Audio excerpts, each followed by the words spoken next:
Merci de nous suivre à travers ce magazine Au-delà de l'actualité. Nous parlons ce soir du bloc patriotique mis en place en République démocratique du Congo par les opposants au pouvoir de Félix Antoine Tshisekedi. Beaucoup de zones d'ombre tournent autour de ce bloc patriotique. Beaucoup veulent savoir c'est quoi le bloc patriotique, pourquoi et pourquoi en ce moment. Alors nous recevons ce soir à ce sujet M.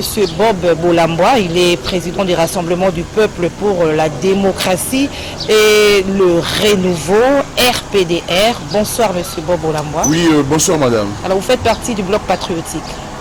Bon, d'abord, comme vous l'avez souligné, je suis le président du Rassemblement du Peuple pour la démocratie et les renouveaux, RPDR en sigle. Je suis également cadre au sein de la dynamique pour la vérité des urnes. Et la dynamique pour la vérité des urnes est membre de l'AMUCA. Ça, c'est le premier point. L'AMUCA avec Fayoulou et Adolphe Mouzitou. Oui, l'AMUCA avec Fayoulou et Adolphe Mouzitou. Mais il n'y a pas d'autre l'AMUCA en fait. Il n'y a que ça comme l'AMUCA. Voilà, donc si je me réfère à votre question, si nous faisons partie du bloc patriotique, effectivement, vous savez, le 29 dernier, l'AMUCA avait appelé à une grande manifestation. Et à cette occasion, l'AMUCA a démontré que Fayoulou reste populaire. Contrairement à certaines personnes qui disaient que Fayoulou n'arrive plus à mobiliser, alors qu'en même temps, on appelle à une manifestation, la police vient pour, comment dirais-je, chasser les gens, il vient pour réprimer les manifestants, et on dit que voilà, il n'y a pas, comment dirais-je, des gens qui sont derrière lui. Mais lorsque Ngobila a permis que l'AMUCA puisse, comment dirais-je, faire la manifestation, on a vu cette démonstration de force signée d'AMUCA.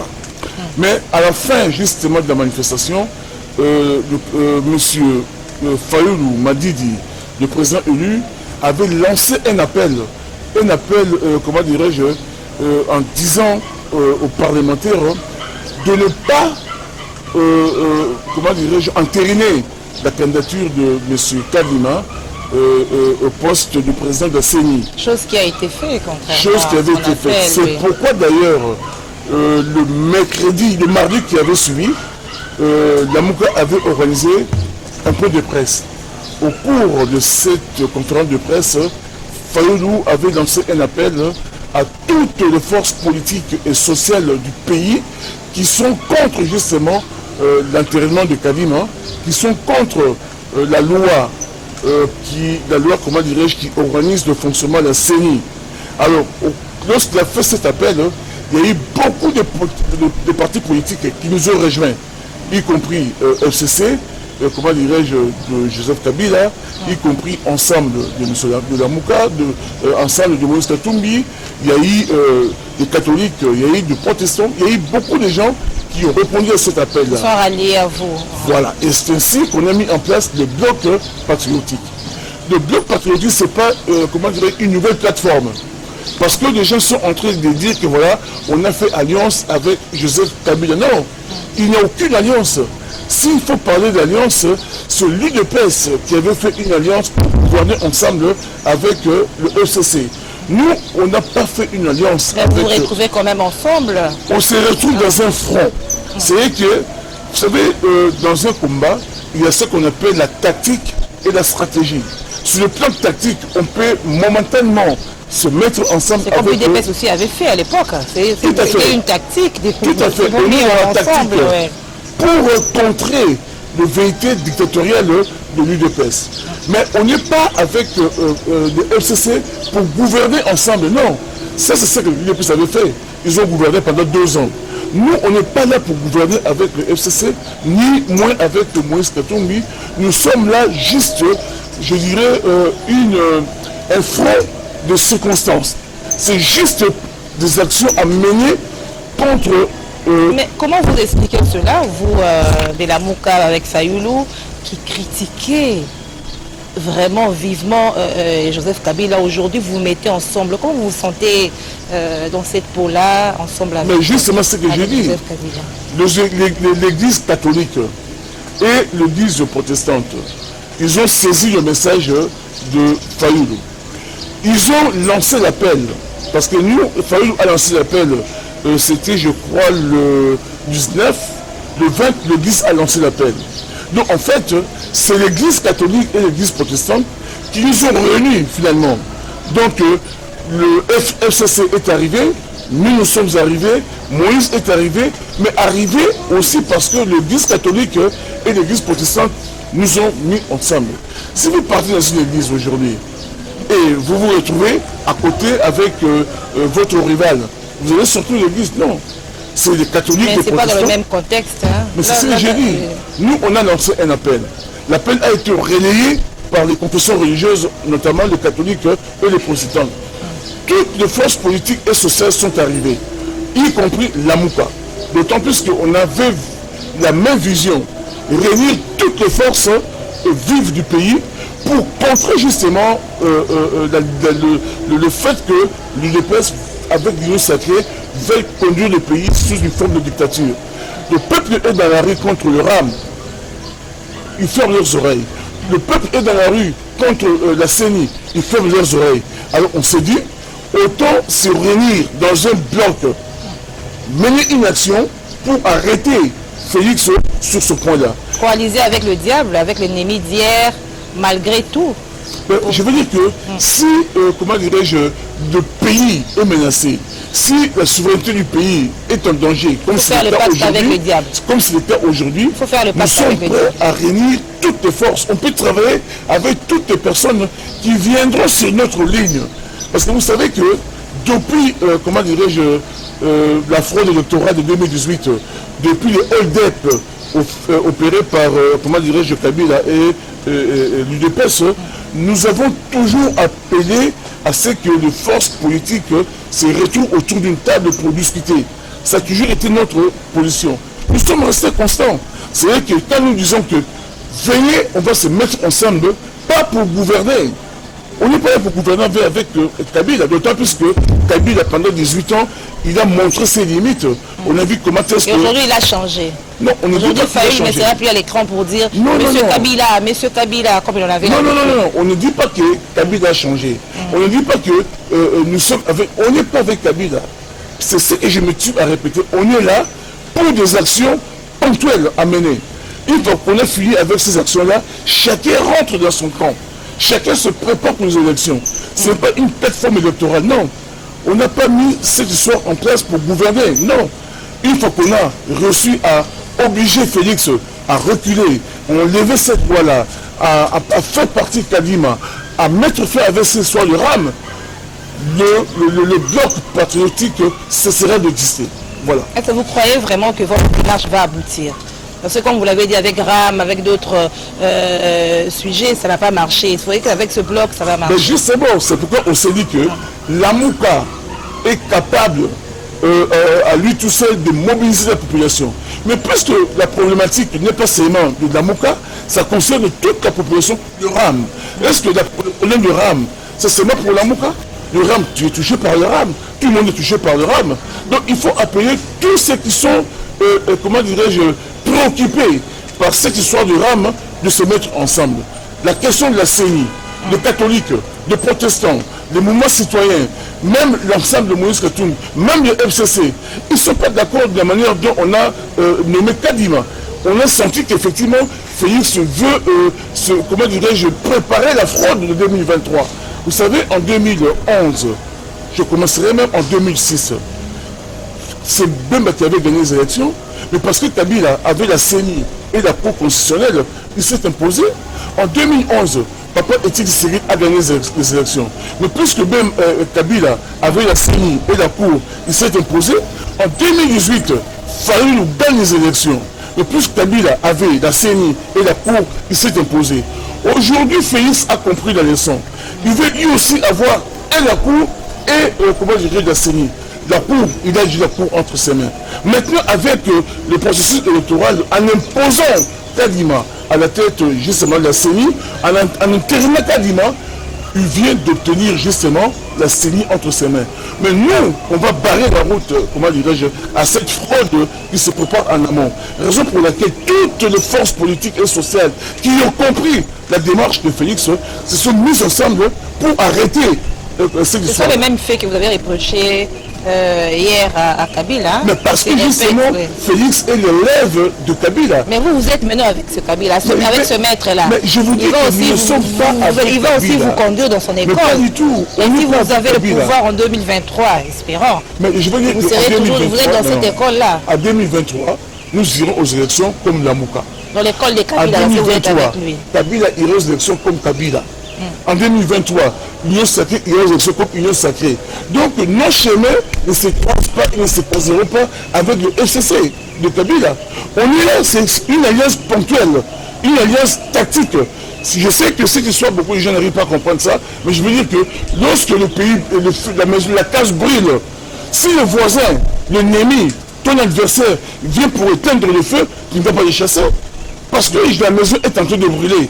Donc c'est le cas aujourd'hui. La maison est en train de brûler. Félix est en train de brûler la maison. On a lancé un appel. Tous ceux qui viendront pour éteindre le feu sont les bienvenus. Ça ne veut pas dire qu'il faut qu'on a éteint le feu. Mais chacun rentre dans son coin. Alors qu'est-ce que vous répondrez au secrétaire général de l'UDPS qui dit que vous êtes des enfants prodiges qui revenaient à la maison du père? C'est-à-dire que Kabila, vous étiez déjà avec lui dans le coulisses et maintenant vous revenez chez lui. Mais ça, c'est vraiment le monde à l'envers. Parce que je veux dire que les gens qui ont dirigé pendant 2 ans avec Kabila, c'est l'UDPS. Rappelez-vous, lui-même, Kabouya, avait dit que Kabila a regardé dans tous les partis, il a trouvé que s'il y avait un parti sérieux, c'est l'UDPS. C'est pourquoi il nous a donné des pouvoirs. Rappelez-vous ce que Kaboum avait dit. Si quelqu'un critique Kabila, Azaline Doki, mais ils ont vécu avec Kabila pendant 2 ans. Ils ont signé un deal avec Kabila pour gouverner. Nous, on ne gouverne pas avec Kabila. Nous, on n'est pas avec Kabila. C'est une alliance de circonstances. Il faut qu'on a arrêté la dérive dictatoriale. Chacun rentre dans son coin. Il ne faudrait pas mélanger les choses. Et d'ailleurs, je veux dire que c'est l'UDPS qui est en train d'alimenter cette histoire-là. Qui reste tranquille. FCC, c'est leur mari. Il est en train de manifester sa jalousie. On ne veut pas prendre son mari. Avec vous. On ne veut pas prendre son mari. Donc c'est son mari qui reste avec son mari. Ils ont peut-être le problème. Quelles sont des jalousies, hein? Comment? Quelles sont des jalousies? Oui, c'est question de jalousie, mais nous on ne veut pas prendre son mari. On n'a pas pris son mari. Nous, on est en train de travailler. C'est eux qui sont venus sur notre ligne. C'est eux qui sont venus sur notre appel. Nous, on n'est pas parti frapper à leur porte. Nous, on a lancé un appel et tout le monde est arrivé. Voulez-vous qu'on commence à chasser les gens? Non. Alors, M. Bolbo, est-ce que ce ne sont pas des manœuvres de votre part, du côté de la Mouka avec Fayoulou et Adolphe Mouzitou, pour retarder les élections, ou chercher par tous les moyens à retarder les élections, afin qu'on arrive à un dialogue qui est partage du gâteau, que chacun ait un poste? Vous savez, je vais vous dire ceci. Depuis 2019, la Mouka n'a cessé d'appeler aux élections anticipées. Nous avons appelé aux élections anticipées. Mais on y est, allons-y. Je réponds à votre question. Parce que nous sommes prêts pour aller aux élections. Certaines personnes disent qu'on a peur des élections. Non, la preuve, on a été le premier à lancer un appel qu'on aille aux élections d'une manière anticipée. Mais ça veut dire que nous sommes préparés pour. Là maintenant, nous sommes pour les élections, mais pas n'importe lesquelles. On ne veut pas aller dans des élections où le gagnant est connu d'avance. Ça, on ne veut pas. On ne veut pas accompagner l'UDPS et l'Union sacrée dans des fourberies. On ne veut pas. Nous voulons que le règne du jeu soit bien défini, que l'arbitre soit neutre. Voilà ce que nous voulons. L'arbitre soit neutre. Quand vous prenez la loi portant organisation et fonctionnement de la CENI, ils ont fait en sorte que le pouvoir puisse avoir la majorité au niveau du bureau. Ça, on n'est pas d'accord avec ça. Quand vous prenez la manière dont Kadima a été élu, je veux dire que on a mis en place, comment dirais-je, une commission paritaire présidée par Mbata. Or, dans la loi parlementaire, quand vous êtes président d'une commission permanente, vous ne pouvez plus diriger une autre commission, comment dirais-je, qui vient d'être créée. Mbata a dirigé et la commission, la PSG, en même temps, il a dirigé cette commission qu'on avait mis en place, une commission paritaire. Mais cette commission paritaire n'a que des noms. Parce que normalement, s'il y a 20 membres de l'opposition, 20 membres du pouvoir, ils mettent en place la commission. Mais l'opposition n'a envoyé personne dans cette commission paritaire. C'est eux-mêmes qui ont pris les gens à eux, ils ont parlé de commission paritaire pour entériner ma lode. Alors que, alors que, vous vous souvenez, il y avait eu, comment dirais-je, un document signé par toutes les confessions religieuses pour dire qu'on ne s'est pas mis ensemble, il n'y a pas eu consensus. Raison pour laquelle d'ailleurs, 18 pays européens, même les États-Unis, ils ont pondu un communiqué pour dire qu'ils regrettent la manière dont Kadima a été entériné sans consensus. Nous savons tout dire pour dire que non, il n'y a pas que la Mouka, il n'y a pas que de protestants, il n'y a pas que des catholiques, il n'y a pas que l'ensemble de Moïse Katumbi, il n'y a pas que des FCC, de Joseph Kabila. Même la communauté internationale a remarqué que la manière dont Kadima a été imposée relève de la dictature. Donc cette dictature, nous allons la combattre. Alors en 2018, on vous a vu avec Fayoulou rejeter la machine à voler. Et après, en fin de compte, vous êtes quand même allé aux élections avec cette machine à voler. Et aujourd'hui, c'est Kadima. Si ça ne change pas, on verra aussi aller aux élections, vous allez arrêter de crier non, mais et vous allez faire avec Kadima. Non, je vous dis que ça va changer. Parce que le bloc patriotique est décidé à plier l'Union sacrée. Et l'Union sacrée sera pliée. Après, et quand ça a changé, qu'est-ce que vous croyez? Parce qu'avec la machine à voler, c'était comme ça, la machine à voler, après, vous avez cédé. Je veux dire que le peuple a évolué. Le peuple a évolué en mentalité. Aujourd'hui, personne ne veut de cette tricherie. On a connu 2006, on a connu 2011, on a connu 2018, maintenant 2023, ça ne doit pas être pareil que les autres années. Donc cette fois-ci, on ne veut pas de la tricherie, on ne veut pas de la fraude, on ne veut pas du glissement. Nous voulons des élections, comment dirais-je, en 2023, c'est notre constitution. Mais maintenant, s'il y a des gens qui veulent retarder les élections, c'est du côté du pouvoir. C'est eux qui veulent pas commencer. Mais eux, ils disent qu'ils sont prêts à aller aux élections. Mais ils sont prêts aux élections avec une CENI politisée, avec une CENI caporalisée. Non, ça ne peut pas se passer comme ça. Si ils voulaient qu'on aille aux élections, comment dirais-je, avec une CENI neutre, ils allaient écouter. Nous demandons qu'on se retrouve autour d'une table, mais pour une semaine, pour corriger la loi, pas pour partager les pouvoirs. Parce que certains disent que vous voulez se mettre ensemble pour partager les pouvoirs d'une manière équitable et, comment dirais-je, non, on n'est pas dans cette logique de partage des pouvoirs. Nous demandons qu'on se retrouve autour d'une table, mais pour une semaine, pour corriger justement les bêtises et les erreurs de la loi votée justement au niveau du Parlement. Le Parlement qui n'est pas finalement... comment dirais-je... Vous parlez d'une CENI politisée, mais c'est la même CENI politisée. Après les élections 2018, Fayoulou a réclamé sa vérité des urnes. C'était toujours avec cette CENI que vous avez critiqué de politiser. Mais madame, nous ne voulons pas toujours revenir sur la même chose. Vous savez, si vous lisez notre constitution actuelle, dans l'exposé des motifs, point numéro 1, on dit textuellement ceci. Depuis son accession à l'indépendance, la République démocratique du Congo a connu beaucoup de problèmes récurrents sur le plan politique.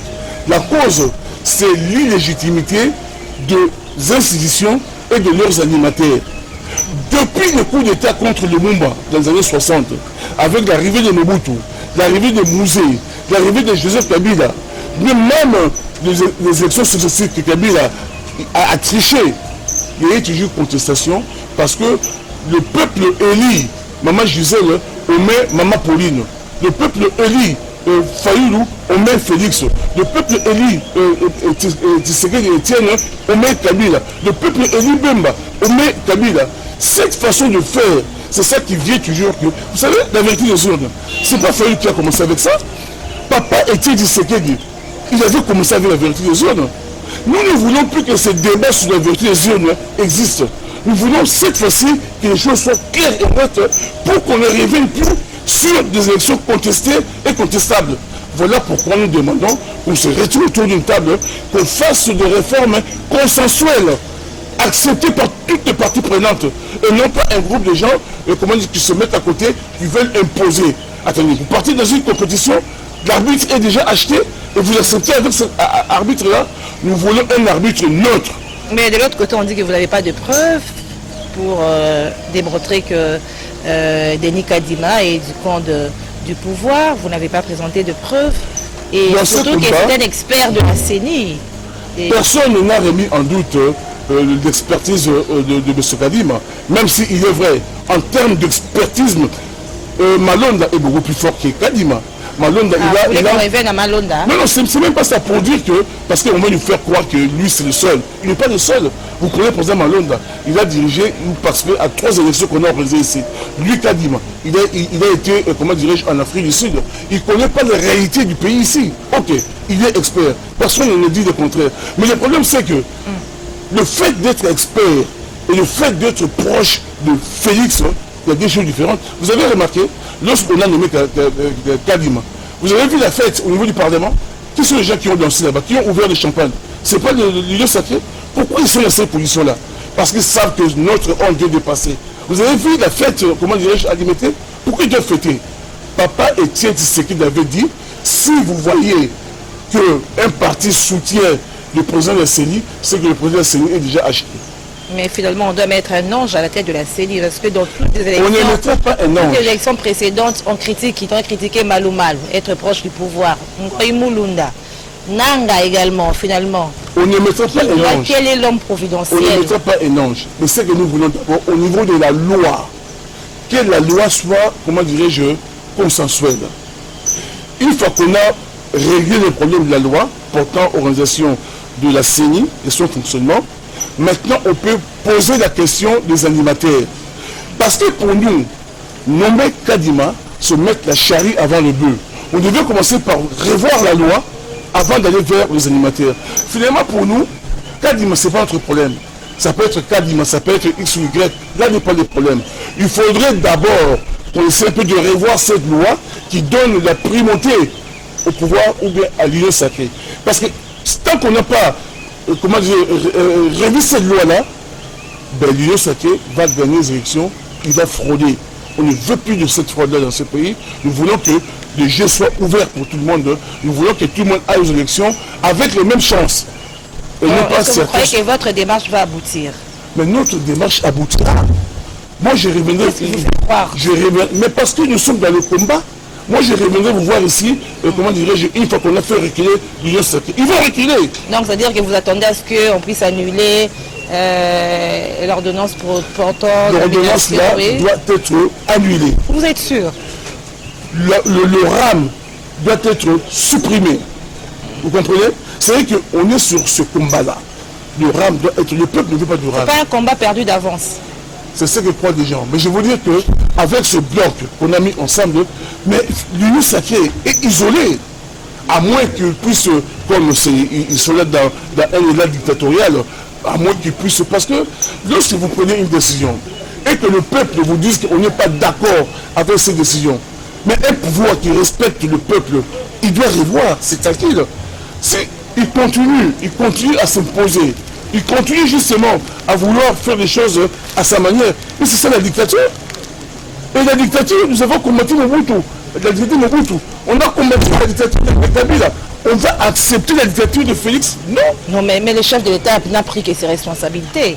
Non, face au non-consensus, que ce soit du côté des confessions religieuses, que ce soit du côté de vous, les politiques, l'opposition, bien sûr, vous n'arrivez pas à vous mettre d'accord. Les chefs devaient prendre ses responsabilités. Mais justement, le chef doit prendre ses responsabilités en prenant soin ou bien en essayant de voir que veut le peuple. Parce que finalement, les gouvernants, ils gouvernent au nom du peuple. Ils sont là parce que le peuple les a élus, même s'il n'a pas été élu. Comment? Même s'il n'a pas été élu. Lui, il est arrivé au pouvoir par un deal. Mais en principe, donc, on gouverne au nom du peuple. Quand le peuple vous dit qu'on n'est pas d'accord sur ce point-là, mais vous arrêtez.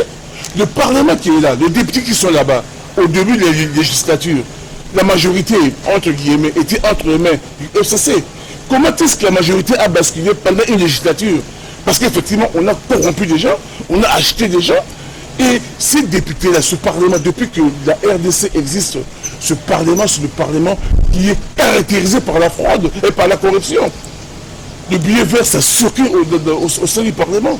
Des députés sont achetés par des véhicules, comme le cas, par exemple, comment dirais-je, on a déboursé 27 millions de dollars pour acheter les jeeps aux députés. Mais ça, c'est la corruption. Avec 27 millions de dollars, on pouvait créer des écoles, créer des problèmes, comment dire, des hôpitaux, créer des usines. Regarde, aujourd'hui par exemple, à l'est du pays, quand Sarkozy était venu ici en 2010, Sarkozy avait dit ceci. Si le Congo veut vivre en paix avec ses voisins, il doit partager la richesse et les espaces. À cette époque-là, Kabila président. Kabila n'a pas voulu de cette idée de Sarkozy. Félix arrive au pouvoir. Aujourd'hui, notre coltan est traité officiellement au Rwanda.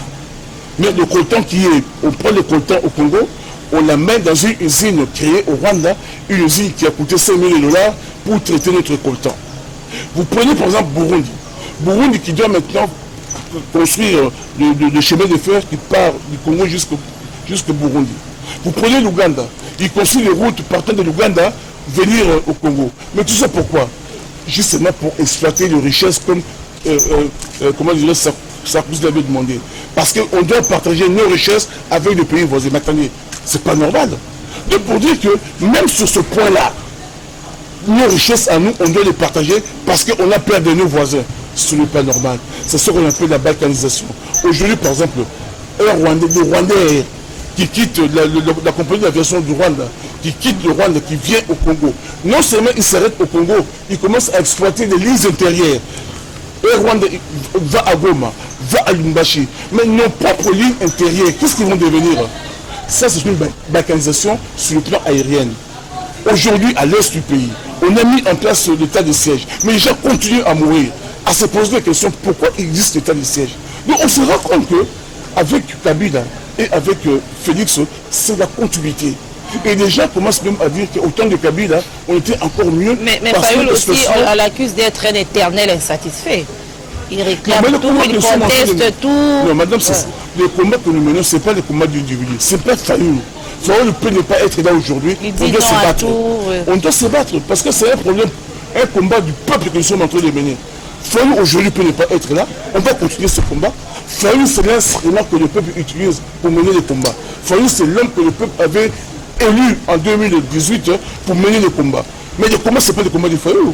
Les combats, c'est les combats du peuple. Est-ce que lorsque on vous récrache de l'argent pour le RAM, c'est un combat de Fayoul? C'est pour tous les Congolais. Lorsque, par exemple, on va frauder aux élections en 2023, ce n'est pas pour Fayoul, c'est pour tous les peuples de Congolais. Vous allez élire un représentant, on va vous imposer un autre représentant. C'est pour Fayoul, c'est pour tous les peuples de Congolais. Donc le combat que nous sommes en train de mener, c'est un combat souverain. Ce n'est pas un combat pour Fayoul ou un combat pour Mozitou, c'est un combat pour le peuple que nous sommes en train de mener. Nous ne voulons plus que le débat sur la vérité des urnes revienne en 2023. Nous voulons mettre en place ce débat-là. Alors, le bloc patriotique, qu'adviendra-t-il si votre démarche n'aboutissait pas? Mais j'ai dit que notre démarche aboutira. Notre démarche, vous savez, en 2015... Non, mais dans toute démarche, il faut voir aussi, voir aussi si ça ne marchait pas, moi, je suis dans une position de combat. Dans une position de combat, je me bats pour gagner. Mais vous savez quand même qu'il peut aussi avoir une défaite. Ça peut arriver. Mais en tout cas, pour le moment, je ne vois pas de défaite, moi. Moi, je vois la victoire. Détermination. On va arriver comment dirais-je, à stopper l'union sacrée. Il sera stoppé. On va le plaquer par terre. Parce que si vous êtes dans une maison, vous avez le pango en famille, vous avez la 10 dans 4 famille, moi, je suis beaucoup le pango. Vous avez été. Vous avez été. Vous avez été. Faut pas nous quand même parce que vous avez le pango. Faut pas quand même le pango. En fait, le combat de bloc patriotique, c'est la dépolitisation de la CENI. Parce que les gens doivent comprendre qu'il y a des confusions, oui. Dépolitisation de la CENI, arrêter, comment dirais-je, avec la fraude qui se prépare, empêcher qu'il y ait glissement en 2023, mais aussi mettre feu avec cette histoire de rame. Voilà, c'est ça le combat du bloc patriotique. Donc, la présence des FCC à côté de nous, ce n'est pas qu'on veut gouverner avec eux. C'est eux qui sont venus sur notre terrain. Donc on ne va pas les chasser, on est avec eux. Mais c'est une alliance momentanée, provisoire. C'est une alliance tactique. Il faut qu'on aura atteint l'objectif, chacun rentre de son coin. Mais l'objectif sera atteint rapidement. Et rapidement, chacun retrouvera et comment il rentrera dans son coin. Bon, merci M. Bob Olamboa. C'est déjà la fin de notre matinale de l'actualité. Je rappelle que vous êtes président du RPDR, le Rassemblement du Peuple pour la démocratie et les renouveaux. Je suis M. Bob Bolaboué. Oui. Vous dites Bolaboué. Non, c'est Bolaboué. Oui, merci pour la correction. Monsieur Bob Bolaboué. Voilà. C'est bien prononcé alors. Cette fois-ci, c'est bien prononcé. Merci. Avec vous, nous avons parlé, vous avez apporté des éclairages sur les zones d'hommes autour du bloc patriotique et nous espérons que le message est passé. C'est pas une nouvelle plateforme. Non. C'est pas une nouvelle plateforme, le bloc patriotique. C'est juste un bloc qui se met ensemble pour une courte période dans le but d'arrêter la dérive dictatoriale de l'Union sacrée. Merci, c'est la fin de notre magazine. C'est moi de vous remercier, madame. C'est la fin de notre magazine au-delà d'actualité, madame, messieurs. Merci de nous avoir